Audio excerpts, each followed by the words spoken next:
ഇത് നമ്മളെ Selu kitchen വളപ്പുറം വൈത്തിരിയിൽ skyline എന്ന് പറഞ്ഞ റിസോർട്ടിലാണ്. സെലീനത്താക്ക് റിസോർട്ടിക്ക് വരണം, വൈത്തിരി വരണം എന്ന് പറഞ്ഞപ്പോൾ അങ്ങനെ ഞങ്ങൾ കുറേ ആൾക്കാരുണ്ട്, കുറേ ഫാമിലി ഉണ്ട്, ഞങ്ങളെല്ലാവരും കൂടെ വന്നതാണ്. ഇപ്പോൾ ഫുഡിൻ്റെ കാര്യങ്ങളൊക്കെ അവിടെ റെഡി ആയിക്കൊണ്ടിരിക്കുന്നുണ്ട് അല്ലേ. പിന്നെ ഞങ്ങളെ ഓപ്പനൊക്കെ ഉണ്ടായിരുന്നു. പിന്നെ നമുക്ക് നല്ല അടിപൊളി ചായ ഒക്കെ ഉണ്ടാക്കി തന്നു. കുടിച്ചോ? ഓ, ചായ നല്ല രസമുണ്ടായിരുന്നു. ഇത് നെജില റഫീഖ്. അപ്പോൾ ഇവർ കുരുൾപൊട്ടുന്ന വയനാട് കുരുൾപൊട്ടുന്ന എന്നൊരു വീഡിയോ ഇട്ടായിരുന്നു. ആ വീഡിയോ ഇട്ട് ഇവരാണ് നെജില റഫീഖ്. അപ്പോൾ അങ്ങനെ അറിയപ്പെടും. അപ്പോൾ ഞങ്ങളെല്ലാവരും കൂടെ മാനിക്കൊരു ടൂർ പോകണം എന്ന് പറഞ്ഞു, ബുള്ളറ്റ് മാനിക്ക.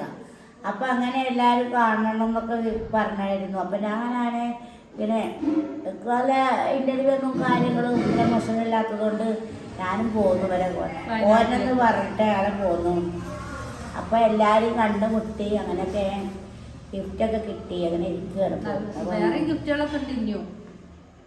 ആ അപ്പം നമ്മൾ രാത്രിയല്ല എത്തിയത്. അപ്പം പിന്നെ അങ്ങനെ ഒരു ഗിഫ്റ്റൊക്കെ കിട്ടി. പുജനങ്ങളെ വാരി വേഷമൊക്കെ ഇട്ട് ഒപ്പനൊക്കെ കളിച്ചു, ഉഷാറായി. അതൊക്കെ അത് കുട്ടികളില്ലേ? അവരെ കൊടുക്കില്ല. അന്നത്തെ കാലം അങ്ങനെ 15 വയസ്സിലൊക്കെ കല്യാണം കഴിക്കണ കാലം. ഞാനും പിന്നെ വൈകിട്ട് കല്യാണം കഴിച്ചിരിക്കും. എന്ന് പറഞ്ഞാൽ സാമ്പത്തിക ബുദ്ധിമുട്ടും കാര്യങ്ങളും ഒക്കെ ഉപ്പയും ഇല്ലാതൊക്കെ വളർന്ന ഉമ്മ ഉണ്ടായിരുന്നു. ഉപ്പ ഇല്ലാത്തൊക്കെ സാഹചര്യം, അങ്ങനെ 21 അങ്ങനെയൊക്കെ സാമ്പത്തിക ബുദ്ധിമുട്ടായിട്ട് കല്യാണം കഴിക്കാം. പിന്നെ എനിക്ക് ഇഷ്ടപ്പെട്ടതൊന്നും വന്നിരുന്നു. പക്ഷേ എനിക്കത് ഇഷ്ടമല്ലായിരുന്നില്ല. അതെന്ന് വെച്ചാൽ എനിക്കൊരു പേടിയാണെന്ന് വെച്ചാൽ കൊടുന്ന ആൾക്കാരുണ്ട് അറബികളെ കല്യാണം കഴിച്ചാൽ. നമുക്ക് അറബി നാട്ടിൽ പോയി അറിയില്ലല്ലോ. അത് അപ്പത്തെ ആ സ്പോട്ടിൽ തന്നെ ആളാവും ചെയ്തു. അറബിയുടെ കല്യാണം കഴിക്കാൻ ഇഷ്ടംപോലെ ആളുണ്ടാവില്ലേ. ഡോക്ടർമാരും വന്നിക്കണം. എന്നെ കല്യാണം കഴിക്കാൻ എല്ലാവരും വന്നിരുന്നു. പക്ഷേ എല്ലാവരും കൂടെ ഉമ്മാൻ്റെ വീട്ടിലായതുകൊണ്ട് സ്ഥലവും സൗകര്യങ്ങളൊന്നും ഇല്ല. പിന്നെ എന്ന് പറഞ്ഞാൽ കൊണ്ടുപോകുന്ന രീതിയിലല്ലായിരുന്നു. അങ്ങനത്തെ സാഹചര്യത്തിലുള്ള വളരെയായിരുന്നു. ഇപ്പോൾ ഞാൻ ക്യാമറമാൻ വല്യമ്മ അങ്ങനെ സാഹചര്യത്തിൽ അങ്ങനെ പോവുകയാണ്. ഇപ്പം എന്തെങ്കിലും പ്രൊമോഷൻ കിട്ടിയിട്ട് വേണം നമ്മളെ ജീവിതം. യൂട്യൂബിൽ നിന്ന് വരുമാനം വന്ന് തുടങ്ങിയിട്ടില്ല. ഉണ്ടെങ്കിൽ ഇപ്പം ഞാൻ പറയില്ലേ. അതിപ്പോൾ ശരിയായോ? ഐഡിയ വെരിഫിക്കേഷൻ ആൻസേഴ്സ് ശരിയായി. അത് ചെറിയൊരു മിസ്റ്റേക്ക് വന്നു. അതുകൊണ്ട് ഷാനു ഓനാണ് എൻ്റെ എല്ലാ കാര്യവും. മുർഷിക്ക് ഒഴിവുണ്ടാവില്ല. മുർഷി ചെയ്യും, പക്ഷെ ഓന് മാഷല്ലേ. അധികം മാനേജറായിട്ട് ഷമീറാണ്. എൻ്റെ കുഞ്ഞാനിയനും കൂടെ ഷമീർ ഷാനു. ഓൻ നല്ലൊരു പാട്ടുകാരനും കൂടെയാണ്. അപ്പോൾ ഇന്ന് ഓനക്ക് അങ്ങനെ ജലദോഷം പനിയായതുകൊണ്ട് കടക്കുക. എന്നാലും ഓൻ പറയും, ഓനോട് ചോദിക്കാതെ ഒന്നും ചെയ്യാൻ പറ്റില്ല. വല്യമ്മ ആക്കിയതാണ്. വല്യമ്മക്ക് ഭയങ്കര ഇഷ്ടമാണ്. വല്യമ്മ ഒരു പേരക്കുട്ടിയെ പോലെയാണ് ഷമീർ ഷാനുവിനെ. അതെ. അപ്പൊ ഷമീർ ഷാനുവിനെ വല്യമ്മ ആക്കിയതാണ് എൻ്റെ കുട്ടിയുടെ കാര്യങ്ങൾ നോക്കണം എന്ന്. അതൊരു ഇന്റർവ്യൂവിൽ പറഞ്ഞിട്ടുണ്ടല്ലേ. അങ്ങനെയാണ്. അങ്ങനെ ഷമീർ ഷാനുവിൻ്റെ കാര്യങ്ങളും എല്ലാ കാര്യങ്ങളും ഓർക്ക് കിട്ടണം. ഞാൻ ഈ മെസ്സേജ് അയക്കണതൊക്കെ ഓനിക്ക വരിക. അതാണ് ഓന് എൻക്വയറി എന്ന് പറയും. ആ മെസ്സേജ് വരുന്ന ഓനിക്കാണ്. പക്ഷെ എനിക്ക് സമയമില്ല എന്ന് വെച്ചാൽ നോക്കാൻ സമയമില്ല. എനിക്കും ഇങ്ങനെ ഒരാൾ വേണമല്ലോ എൻ്റെ കൂടെ. പിന്നെ നമ്മൾ ഭാര്യ ഭർത്താക്കന്മാരാകുമ്പോൾ അങ്ങനെ ഉള്ള ആൾക്കാരാകുമ്പോൾ കുഴപ്പമില്ലല്ലോ. രണ്ടുകൂട്ടർക്കും ചെയ്യാൻ ആണാ ഒറ്റക്കല്ലേ എല്ലാത്തിനും. എൻ്റെ കാര്യത്തിൽ ഞാൻ പിന്നെ എഡിറ്റിങ്ങിൻ്റെ സത്യാവസ്ഥ ഞാൻ തുറന്നു പറയാം. എഡിറ്റിങ് കാര്യങ്ങളില്ല. ഞാൻ ഇപ്പോൾ പാട്ടൊക്കെ ഇടുക. ചിലപ്പം എഡിറ്റ് ചെയ്യണത് എനിക്ക് ഇഷ്ടമല്ല. ഞാൻ ഇന്നിട്ട വീഡിയോ തന്നെ അപ്ലോഡ് ചെയ്യുന്ന ഒരു ഇതാണ് എൻ്റെ രീതി. അത് ഇവിടെ ഭയങ്കര വേദന, ഇടയ്ക്കിടയ്ക്ക് ഒരു കുളക്കൽ വരുന്നുണ്ട്. അപ്പോഴേ അങ്ങനെയൊക്കെയാണ് എൻ്റെ സാഹചര്യം, എൻ്റെ ജീവിത സാഹചര്യം.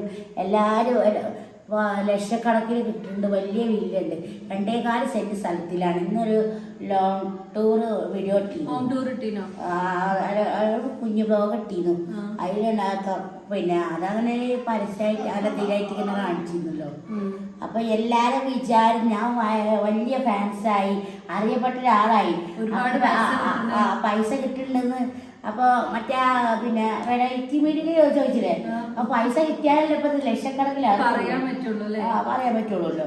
നമുക്ക് ഇപ്പൊ കിട്ടിയിട്ടുമില്ല, കണ്ടിട്ടുമില്ല.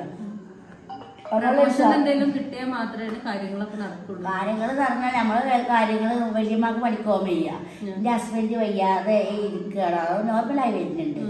അതിനിപ്പോൾ ഗൾഫിക്ക് പോവുകയാണ്. അനക്കെയാണ് എൻ്റെ കാര്യങ്ങൾ. ഹസ്ബൻഡിൻ്റെ കാര്യം എന്ന് പറയുമ്പോഴാണ് വലിയ കഷ്ടത്തിലാണ്. എല്ലാ കാര്യവും നോക്കിയൊരു മനുഷ്യനായിരുന്നു. എന്ന് വെച്ചാൽ പാവമായിരുന്നു. എല്ലാതും കൊടുന്നു. എല്ലാതും പറഞ്ഞാൽ പച്ചക്കറി കാര്യങ്ങളും കറണ്ട് ബില്ല്, വെള്ളം ബില്ല് എന്നൊക്കെ ഒരു വീട്ടിലേക്കുള്ള എല്ലാ സാധനങ്ങളും ഒന്നും ഉള്ളത് ഒരു 6 മാസം 5 മാസമുള്ളൂ. അത് വന്നിട്ടും പോയിട്ടും അങ്ങനെയായിരുന്നു. അത് അവിടെ പിന്നെ നിൽക്കുകയായിരുന്നു. അയാളെ നാട്ടിൽ തന്നെ നിൽക്കുക.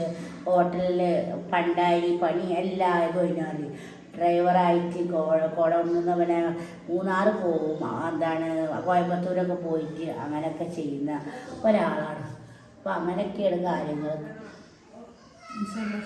അപ്പം എന്താ സങ്കടപ്പെടുന്ന കാര്യം തന്നെയല്ല മോളെ. എൻ്റെ ലൈഫിൽ ഇത് ചിരിച്ച് കളിക്കുക തന്നെ ഒളുങ്ങാടെ കൂടെ നിൽക്കുക എന്ന് മാത്രമേ ഉള്ളൂ.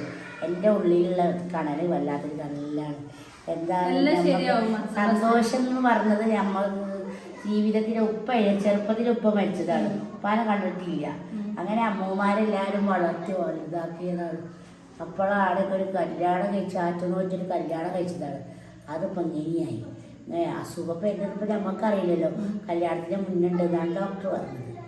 അപ്പോൾ പിന്നെ നമ്മളിപ്പോൾ എന്ത് ചെയ്യാനാ? കല്യാണം കഴിഞ്ഞിട്ട് എത്ര വർഷമായി?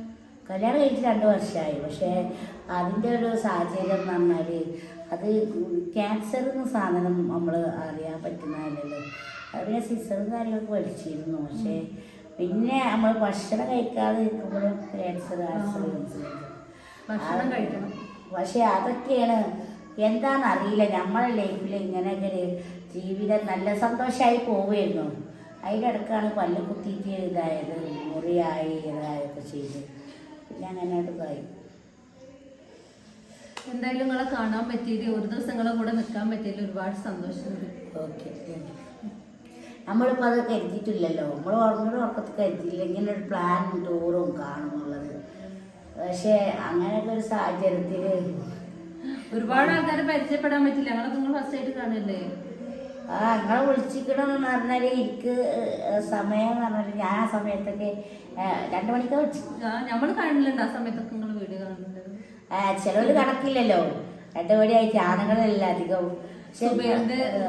ലൈവൊക്കെ നമ്മൾ കാണുന്നുണ്ട്. അപ്പൊ നിങ്ങൾക്ക് വരുമാനമൊക്കെ കിട്ടലെടുത്തിട്ടില്ല? ഇല്ല, നമ്മൾ നിങ്ങളൊക്കെ എത്ര വർഷമായി? ഞങ്ങള് 1 വർഷം ആവുന്നുള്ളൂ.